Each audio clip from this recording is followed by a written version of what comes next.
wrong in German, and I feel so bad about it.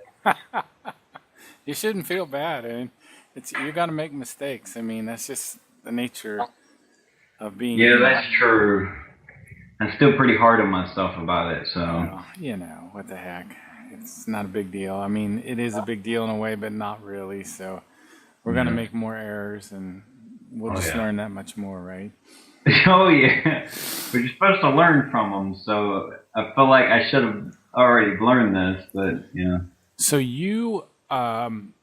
we're gonna do this is the show part two. I'll upload this one as a separate program. Okay. I'm gonna let you. You were gonna talk about our foods. Okay, actually, I'm going to just touch on a couple things in 603. Okay. I think I kind of wanted to start with the beginning of it and then kind of just go down from the contact, but I kind of want to start with this first. Are we recording now? Yep. We are. Okay. Okay. Well, I still wanted to get your input about the German word, but I guess maybe that's for a different show. Which German word? What was it? Geheimnis? Wiesenheiten? No, no. It's Geheimnis. I was telling you about the way people translate, and I was trying to give you an example before we were cut off on the other one. Oh, okay. And I said, whenever someone is holding something back from you, this noun, this thing they're holding back from you, like if someone says, I'm giving you my word and you're supposed to keep it, what do you call that? I don't know. Oh, yeah, you do. I don't want to say it because I have my way of saying it. But when someone's entrusting some words to you and you're supposed to keep it an agreement? Well, that's true too. Okay, I'll just say this. I translate it as secret. Okay. And this other person translates it as a mystery. And that just has a different meaning to me. And that's what I was saying when I go to read other people's things. They use a different word than I use for that. So I have a completely different understanding. Okay. That's a totally different understanding. However, mystery makes sense to this person. And yes, so therefore you can't argue because it is the word, but it's just a different meaning to you. So that's a good example. Yes. Well, I've talked to this person about it, and it made sense to him this way, and it made sense to me the other way. And that's why I say I have problems with people's translations now. You still conveys the meaning, but you just have a completely different idea towards it. Yeah, I think it's complicated, man. Very much so. Okay, so let's begin 603. Super excited about it. Did a little bit of research before I came on. But I want to start with kind of like in the middle before I touch on the main part for me. It talks about a guy named Chris, who's from Poland, was doing research on the peace symbol. Yeah. And what was happening is that because of all this research he was doing about the rune of death, which is the peace symbol we use today, I guess he was trying to trace back the origin. I don't know what research he was doing, but Billy was telling Patah in this research that the peace symbol had a negative effect on his consciousness and his psyche and would give him these negative impulses, which seemed to cause lots of problems for him. And I just think that's interesting because you see this the death rune symbol all over the place, and yet here's a guy that was able to tell you, like, I guess, he understood these impulses. And, so I thought that was really interesting and probably need to be talked about. I know that Figu has made kind of like this big thing to use their peace symbol and to spread it.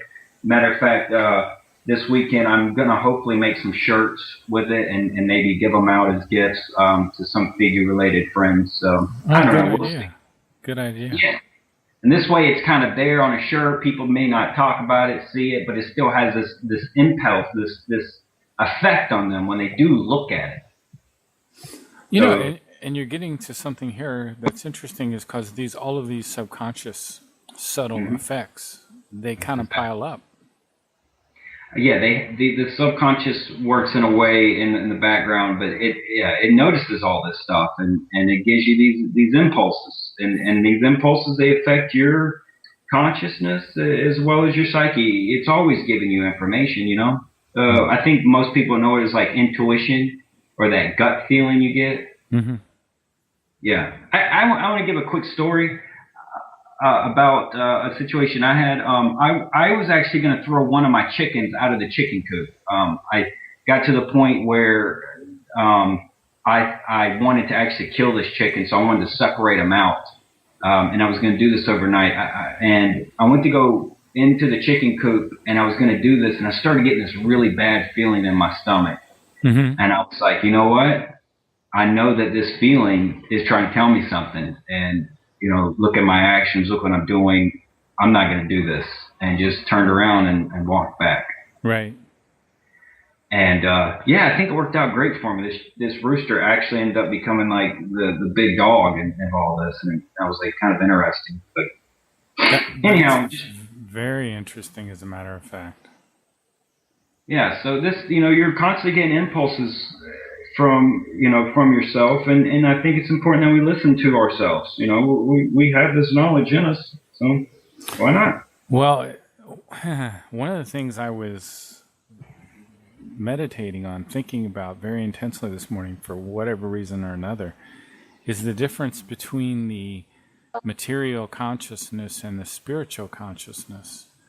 So, for example, your material consciousness, you know, 30, 40 years old, whatever, your spiritual consciousness is older than 4 million years, according to what the book The Psyche says. So Yeah. that's the difference, you know? Yeah, I mean, you also have the storage banks and I don't know. Well, you have the consciousness block, and then whenever you reincarnate, a lot of this stuff gets put in the subconscious Mm-hmm. of all these past lives. So you have all this knowledge inside us. I think it's amazing. It's always been beautiful.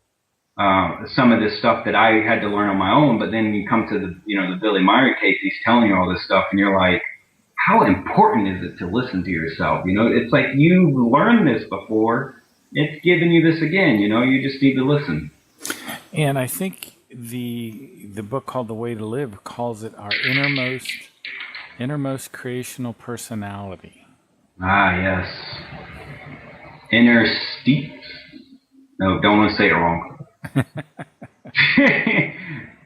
Yes, the innermost part of us. Yeah, yeah. So, you know, it's kind of interesting when I think of that. I kind of look at it in a material way. Like you have the outer self, which is like the outer part of the brain, and you have like the inner self, which is like the inner part of the brain. That's kind of how I see this. Oh, that's an interesting way to look at it. I've never looked at it that way.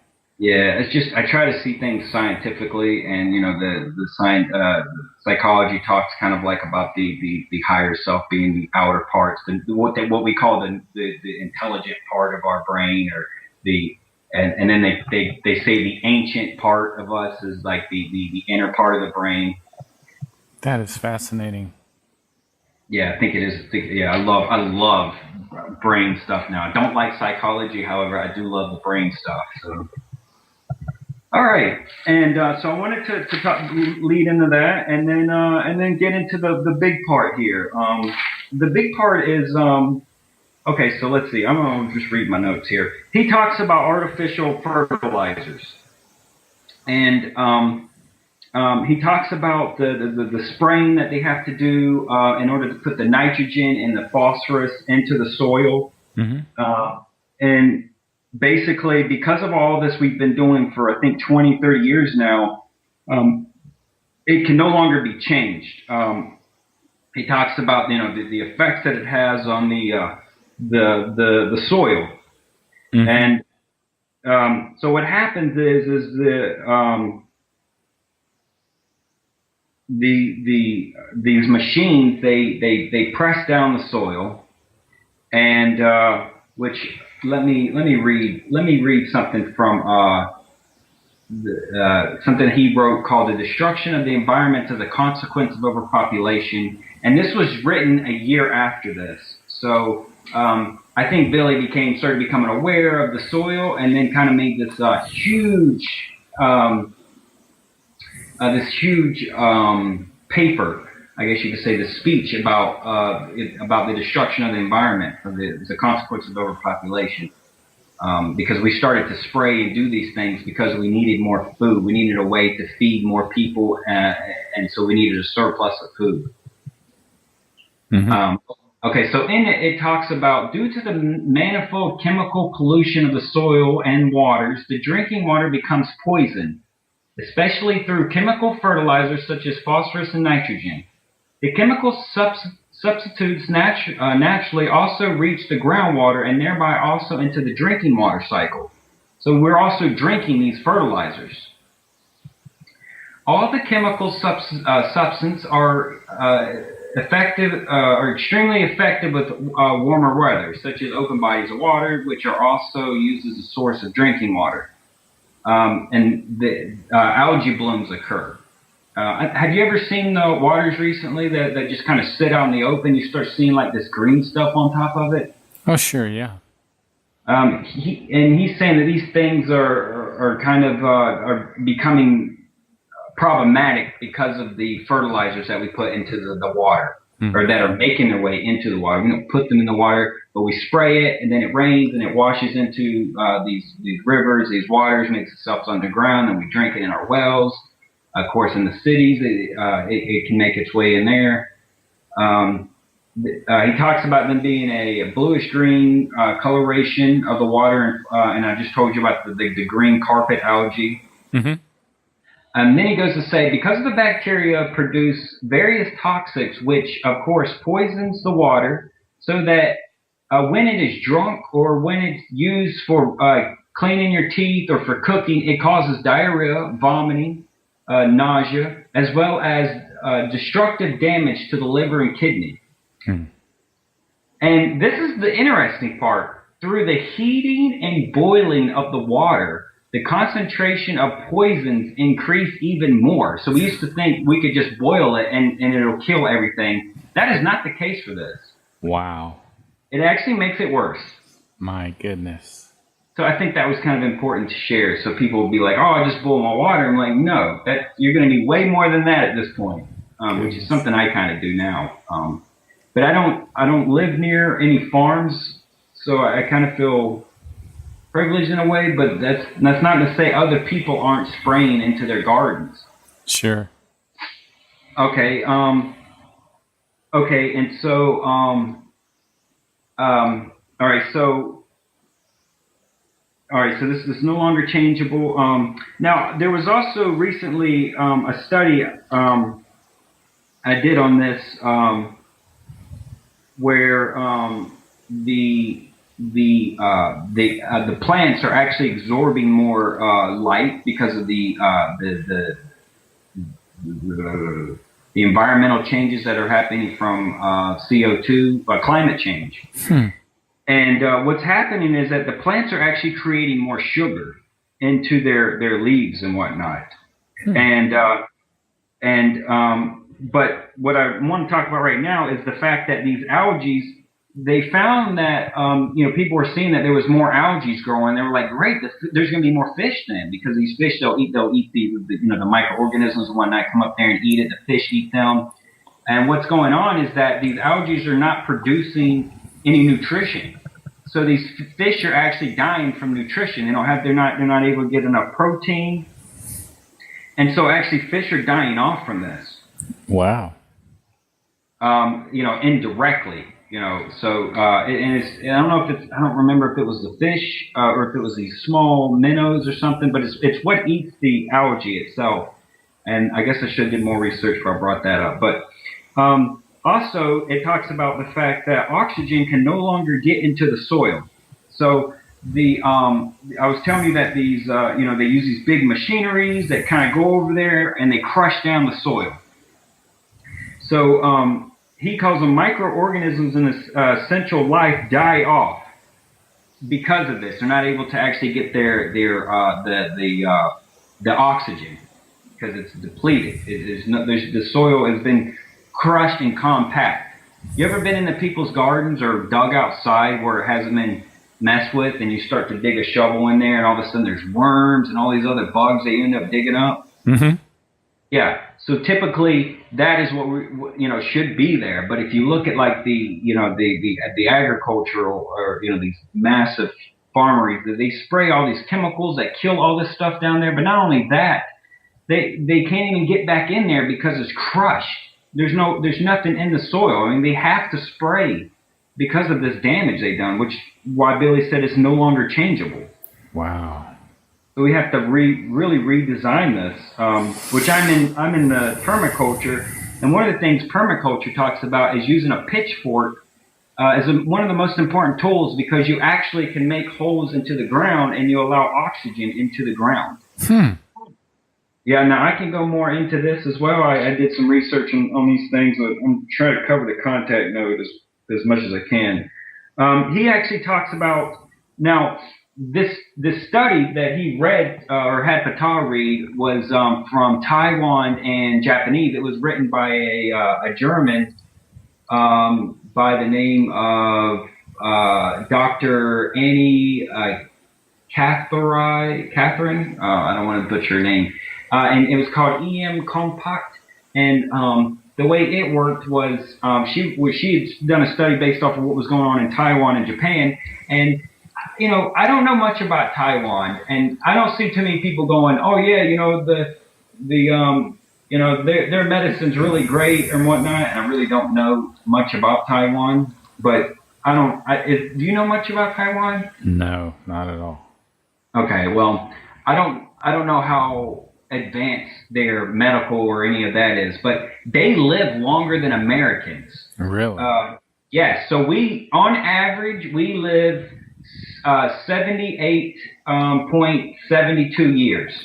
That's like the average American life. Uh-huh. Now, they live 80.2 years, but they don't have the advanced medicines that we have. You got to admit, when it comes to the medical industry, United States is very, that's where they call it the brain drain, because we pay these people so much more money than the rest of the rest of the globe. Right. So a lot of people come here because they want to make money, which is understandable, I guess. But these people here in Taiwan, they're living longer than us and don't even have access to this, the healthcare that we have here. And so, and Japan as well. Japan is also sharing the soil with Taiwan. They're kind of both working together. It's actually taught in the schools how this works. And in Japan, they live the longest at 63.84 years. Or I didn't mean to say 63. I'm sorry. It's 8. I'm just going to round it up. They live 84 years. And they've got Fukushima right there. Yeah, and they got Fukushima. Yeah, that's correct. Yeah, well, you'd probably be surprised. I'm sure there's lots of issues here in America that aren't really talked about. We did drop bombs at one point, and sure. We did some testings of bombs in Nevada. No, I think it was in Nevada. Sure. Oh, no. And a lot of that stuff has spread and caused issues. That's incredible, man. So it's the phosphorus in these pesticides that they're using on our soil, and the agriculture is just completely depleted the soil and even killed all of the insects that might have been living in our soils. So our farmland is kind of in just a horrible state. Well, okay, so I want to correct you and say that they're spraying these poisons, which you were talking about the glyphosate, I believe, with glyphosates, yeah.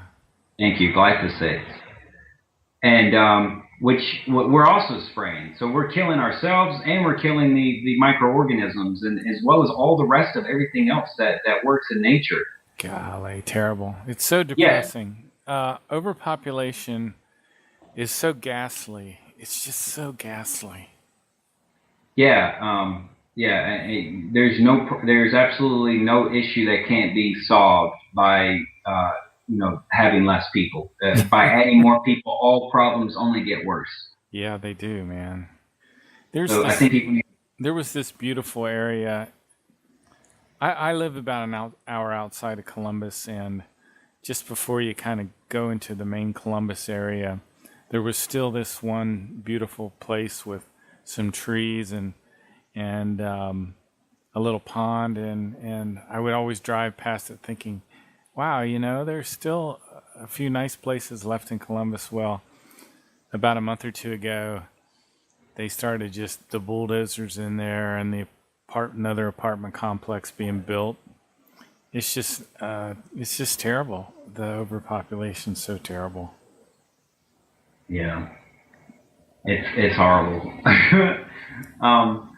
Okay, so I want to continue on to this. So yeah, they've destroyed it. Now, have you ever been on Google Maps and put it on like the landscape mode where you can like see the pictures and then like zoomed out? Yeah. If you ever do that and you look at where people are farming, it looks like they're on deserts already. It looks deserty. It looks extremely deserty.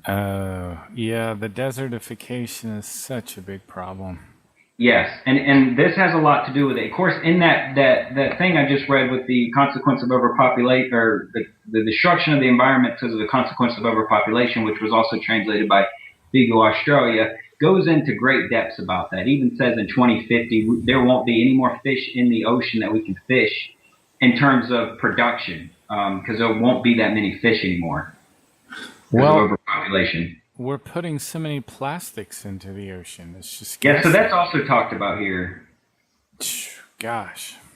Yeah, so Billy says that we can save some of this stuff by introducing the EM, which are called effective microorganism products, into the soil. And I did some research. Now, I'm big on permaculture, and permaculture is like, look at nature. How does nature do things? We need to mimic that and do that. And nature, because nature's been taking care of itself long before we step foot on it. Sure. And so anyhow, we look at plants, we look at the animals, and in the book I was reading, it talked about how these organisms function. And all right, so I'm trying to figure out how I should go into this. We'll just start with this first. All right, so basically what happens is that it started to talk about how leaves fall from trees, and you're aware of this. Leaves fall from trees all the time. People will bag them up and ship them off, like, don't know why, because those leaves, when they start to come down, they do have certain things on them which are kind of coated, so things can't eat on them. But over time, these things kind of disappear. And these organisms, I don't know if I should say microorganisms, but these organisms come and they start to break these leaves down. And they get to a point where they can no longer eat this stuff and kind of like, disperse. And other bigger things like worms or, beetles, stuff like that will come and eat at parts of that. And also these other organisms will die off. And so it's also food for them. And what happens is they're basically breaking down nature, and it's already going back into the soil. Well, let me ask you this. I typically just leave the leaves out there. Mm-hmm. Is that a good thing or a bad thing? Well, the best thing to do is to shred them up. I have chickens, and I try to put them in a pile, and the chickens will go in there and they'll scratch through it, and they'll break the leaves up, and then I'll. Okay. So, and that's another way permaculture saying, hey, how can we utilize these animals? Animals have been here, and they do this stuff already. How do we make it so they function like this? And people found out that hey, look, chickens scratch things. How can we use that? And then look, we make these pile of leaves. They start scratching, and they scratch for all the little bugs that are breaking down these leaves as well. So they're kind of benefiting, and we benefit because we get the eggs or maybe eat the chickens. I found something out that's very interesting, that the desertification in Africa, they found that if they'll take like livestock and move it quickly across the soils, that the droppings of the livestock will revitalize the soil. So they you know how the big zebra herds move across Africa. Well, if they have livestock on these lands, they have to move them quickly like that. Otherwise, if you have the livestock on there and you just let it and sit in one spot, they'll overgraze and they'll turn it into a desert. Yep. And so when you do that, two things happen, or really three things happen. The animals don't overeat the entire grass, so the grass doesn't go into like a stress mode. Right. And then they also step on the grass and actually puncture like little holes, and they'll like roll around in it as well. And this loosens up the soil and allows oxygen into it. Wow. And then their poop is basically these microorganisms. I shouldn't necessarily call it that, but you got to think about it. Our gut bacteria has all this stuff, and then it gets compacted into I shouldn't have said poop, maybe I should say manure, and it comes out and falls on the ground, and then basically goes into the soil, and then adds more to it. So it's so amazing the way all these things work together. If we would just, like you said, mimic nature. Yeah, I mean, that's the cool part about Billy, that one of the reasons why I fell in love with him is because he said, all we have to do is, pay attention to nature. And I was like, well, I love doing that anyhow. That's not a hard task.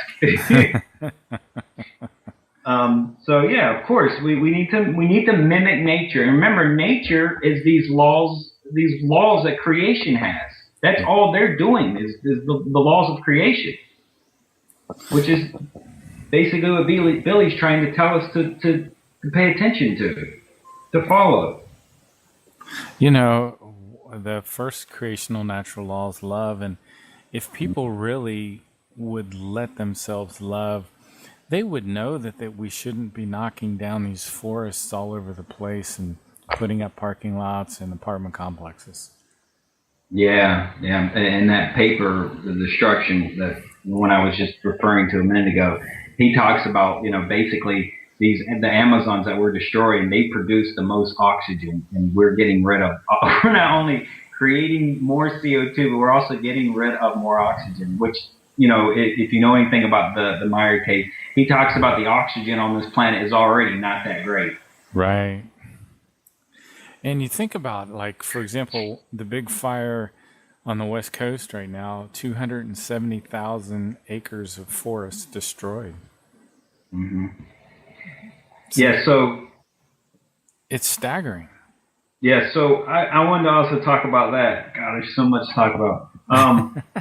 So he actually talks about burning stuff and how important it is to actually burn things, not the importance of it, but how burning things are natural fertilizers and therefore need to be utilized as such. But he does give recommendations on what to burn and what not to burn. And anything that's been treated or any cardboard that has like color or the glossy film on it, you don't want to mess with any of that. You don't want to burn any of that. You don't want that in your food. Wow. So, but burning like, trees that are falling, which I think at Seafood, the center, they kind of do this already. And he talks about the measurement of how much ash you should actually put back onto the ground, because if you overdo it, you'll change the pH. And when you do this, plants can die very fast from the pH.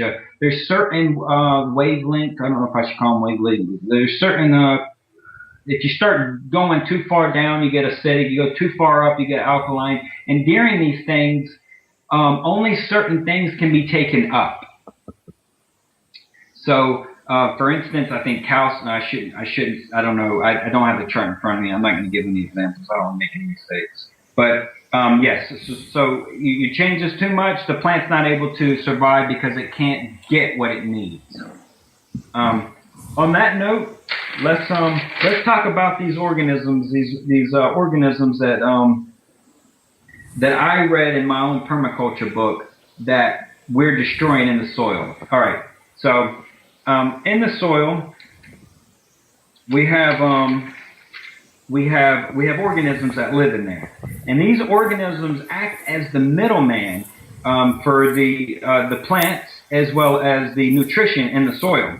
What they do is the plants secrete sugar and vitamins, that are food for the beneficial bacteria and fungus that lives in the soil. I mean, there's massive amounts of these close that they get really close to the roots, and some of them will even attach to the roots. And what happens is that the plants are creating these sugars and things and whatnot through its roots to kind of attract these things to it. And these things, they give off like enzymes and acids that the plant needs and can take up. Okay. They call this a symbiotic relationship in nature. Symbiotic? Yeah, I'm sorry. Symbiotics. Oh, man. You can tell I have issues with saying words in general. So yes, they have that relationship with one another. And the cool part, what happens is that there comes a time when they can only break down but so much what we call humus, or we just call it humus or organic matter. We're gonna write this note out. And during this part, this actually acts as a negative charge. So in nature, I don't know how much of this you're aware of, but everything has a positive as well as a negative. Mm-hmm. You're probably aware of this. Mm-hmm. What we're not aware of is the positive and negative of everything. And this is kind of where physics kind of comes into play here, but or really science in general. But what happens is that this humus actually acts as a negative charge, and what it does is it rains and stuff, and things fall onto the ground and fall on it, and minerals such as hold on, I wrote this down. I know it's copper, magnesium, zinc, attach themselves to it. Yeah, here it is. They attach themselves to the humus, and they're used by both the plants and the microorganisms. So the plants are not only getting these minerals from these microorganisms, but also from the soil itself. So it's getting it two different ways. And you have other things like worms and stuff in there that kind of make these tunnels, these whatnot to the soil, and this allows the roots to send. It makes it even easier for the roots of the trees or the plants to grow. Mm-hmm. And we're destroying all that stuff by spraying. And then we till, and a lot of that stuff stays on top of the ground, and then it gets burnt and fried and cooked like anything that gets real hot. And the way this now, you're familiar with peat moss, right? Yeah. Have you ever tried to pick up wet peat moss? Probably.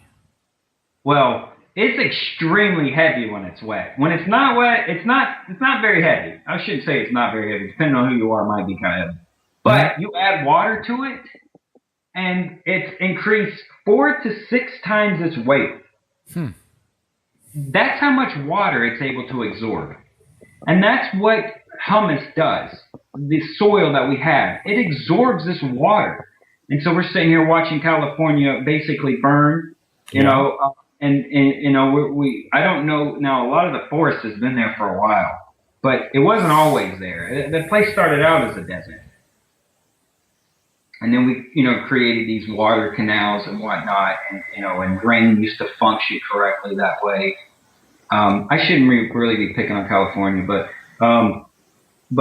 what happens is that we create this organic matter through composting.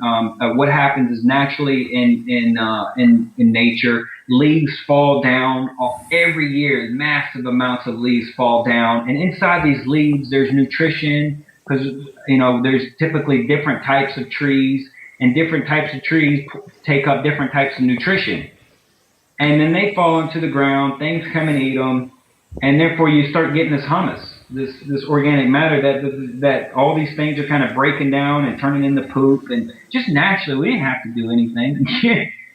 And what happens is it dries up, which makes or it rains, I should say, and then it dries up, and through this process of expanding and contracting, or I should say, I lost the word, but them shrinking and growing. The water, this actually traps oxygen into the ground. if we don't step on it with heavy machineries. It traps oxygen into the ground when this takes place and actually makes it for the organisms in there to be able to breathe. Well, this, all of this is very important to understand that there's this interconnectivity among nature. And it sounds like that, we are just doing so many things wrong. Mm-hmm. And we're really making it difficult for nature in many, many ways, and ultimately making it hard on ourselves. Yeah, there's a great quote that I love. Actually, it's on my Google here. I'm just going to read it off, and this is by Victor Schauberger, which is a guy that actually talks about these very similar issues. And he says, "Why can we not admit to ourselves that it's our senseless activity that is killing us?" And that's what's going on. I mean, we started to learn about like the hair coloring, the dyeing of our hair, and how that basically poisons us.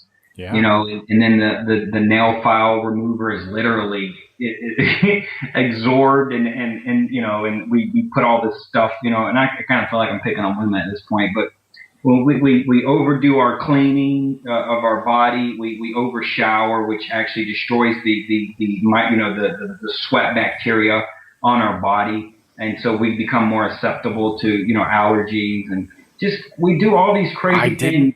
I didn't know that, man. Are you telling me that showering too much can make your allergies worse? Yeah. So and this is something I started to realize, but I didn't become conscious of it till later. But if you get out of the shower and you start to pat yourself, well, you're supposed to pat yourself down, but if you wipe your skin, you'll start noticing you'll have runny noses and whatnot when you get out. Really? Yeah, you just pay attention to this, the way you clean yourself and the way your body responds to it, of course. Wow. That was something I started to notice. And it's also talked about in the Meier case. And I don't think that was translated, so this was something that was translated and I read from the people I read German with. So I guess I kind of have more information than the average English speaker, that is. Well, Solon, I really appreciate you coming on. We've kind of slammed almost 2 shows into one. I don't want to drag this one out too much more, but you really brought some really great information to the table here. I really appreciate it. Yeah. Can I say one last thing? Sure, go ahead. This is awesome. All right, so when the machines run over this stuff and they compact this soil, water doesn't. And Billy talks about this in the contact report, which, by the way, will be released once we put our finishing touches on it. I haven't really been talking about what it says more than research, so I don't, because I'm translating with someone and I want to make sure I don't say things wrong. Okay. But water sits on top of this and never makes its way into the soil, and because of that, we are creating deserts because water's not making it into the soil, which makes it really easy to burn this stuff. And this is why I talk about the fact that you need oxygen. Not only will the oxygen be able to make its way, but so will water. And they talk about these microorganisms being able to go really far down, or not these organisms in general. And because of that, the water can seep further down, and the water stores itself into the land. But right now, it just washes away. It just stays on top of it and never makes its way into the soil. Wow. Only on the top layer. So you've really given me a lot of reason why we are having these fires in California. Yes, of course. But now the environment has also changed because of the CO2 levels, and because of that, the ice melting, the cold front, the way what are they called, the jet streams, the way they now. I remember showing you in old school. If you look at the way the jet streams are, they literally are passing California. So California used to get this rain coming from the Antarctic, but because of all the melting and whatnot that's coming on, the jet stream has changed course. And because of that, they are in drought because it no longer gets this cold air and whatnot that is needed in order to create rain. Because when the heat and the cold air mix, they create this moisture that falls to the ground. It's why when the cold front comes, you typically get snow or rain depending on where you live. So a lot of this that you're telling me is in this contact report that you're translating. Well, that part is not, but the Oh, soil and the burning. I'm sorry, I'm giving you information in which I'm aware because you started to talk about that. okay, okay. This Yeah, is that part is not. this is so interesting, man. I appreciate it. And we're gonna have to do this again soon. Sounds like we're trying to take too much information and cram it into one session. Well, yeah, I'm sorry. I've No, been doing a lot of no, no. so I'm moving fast here. That's okay, man. Well, let's break it now, and I'll go ahead and upload this one, and this will be a second show in itself, but it just won't be a whole hour. Okay. And I appreciate it, man. Great work, and we'll touch base soon. Okay. Awesome. Now, if anyone's interested in getting these, what Billy calls these bacteria, the names and whatnot, I'd be more than willing to share that with you. I know I didn't cover everything, and this contact note will be out eventually, and so people can read it for themselves. Okay, so we'll get you back on, and then we can finish up some of these other ideas. Okay. Perfect. Sounds great. I will talk to you later, Solon. Thanks. Thank you Bye so bye. much. Bye Bye bye. bye. Salam.